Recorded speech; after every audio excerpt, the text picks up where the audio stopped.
Hi, this is Lily Cotilla. Welcome to Edging Life. This podcast is a continuation of hypnotic language and the effects that it can have on an individual. And when I say hypnotic language, just to quickly review, what I mean is intense imagery or themes or scenarios that are described such that the listener is impacted. Hypnotic language may even take the form, for example, of not returning someone's phone call for 5 days who's really anxiously awaiting the results of a lab test, for example.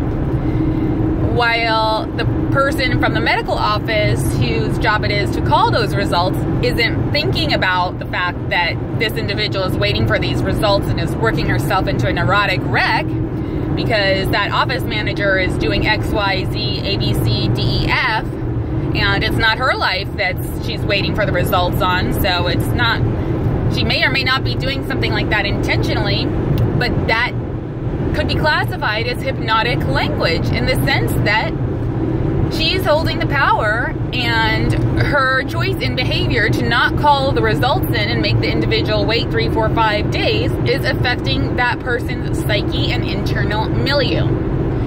So this is the power of language and the hypnotic ability that it has, because it actually invites all these non-existent emotions attached to the imagined thinking and or attached to the meaning that one places upon others' behavior, like not calling in the results.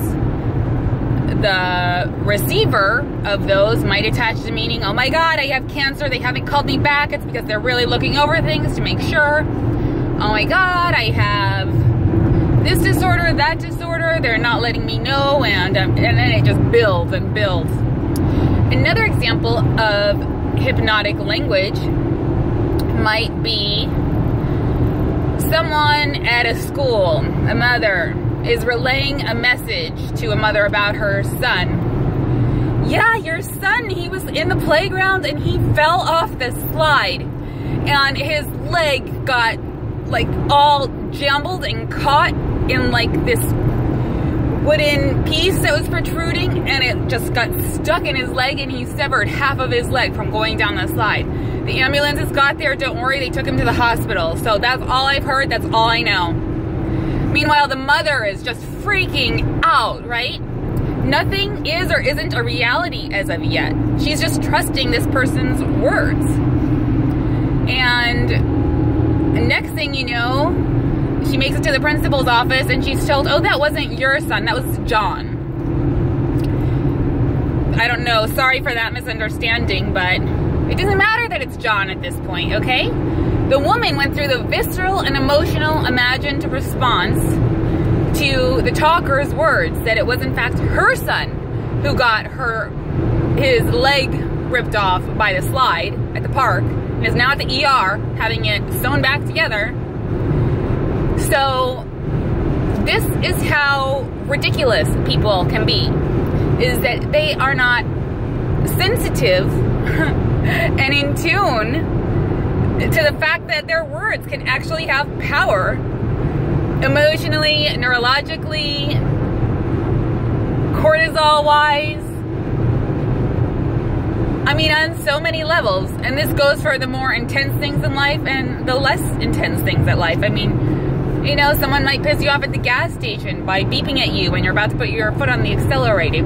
It all has to do with what the mind ruminates and buys into, ruminates on, and how real you make it until you know the facts directly. So your best bet is to remain calm and do your deep breathing, and until a scenario has manifested itself tangibly, to not give your power away to buy into somebody else's words of what they're saying, because you simply don't know whether or not it's the truth. So be very careful as you walk and talk through this life and the effects that other have on you in your psyche, because words can hypnotically insert themselves basically like into your emotional DNA, and they don't belong, and they cause trauma. And the more insertions you allow of that foreign DNA into your own psyche, the more you go awry, and the more your system reacts more intensely than it should, and many more things. But the power of words and the hypnotic washing of the psyche and pure truth into these false belief systems is very real. So really slow down and watch how you walk and talk and listen, and for every single thing that comes into the picture that feels like alarming, or that it possibly might not be true, or that this is someone else's gig and has nothing to do with you, think of the 4 other possibilities. It's a handy technique. Here's the original belief, and then think of 4 other options as to what might be truth, such that that one belief doesn't carry you away in the riptide. You stay grounded by having those 4 other storylines of possibilities to keep you anchored. And really watch for this hypnotic language. I'm going to give you one last example and then wrap up. Are you okay? Are you really okay? I'm not telling you anything's happened. I'm not doing anything. I'm asking 4 words, but listen to my tone and listen to the heavy weight. Are you okay? And then the listener being like, well, oh my God, am I? Am I okay? What's wrong with me? What do you mean?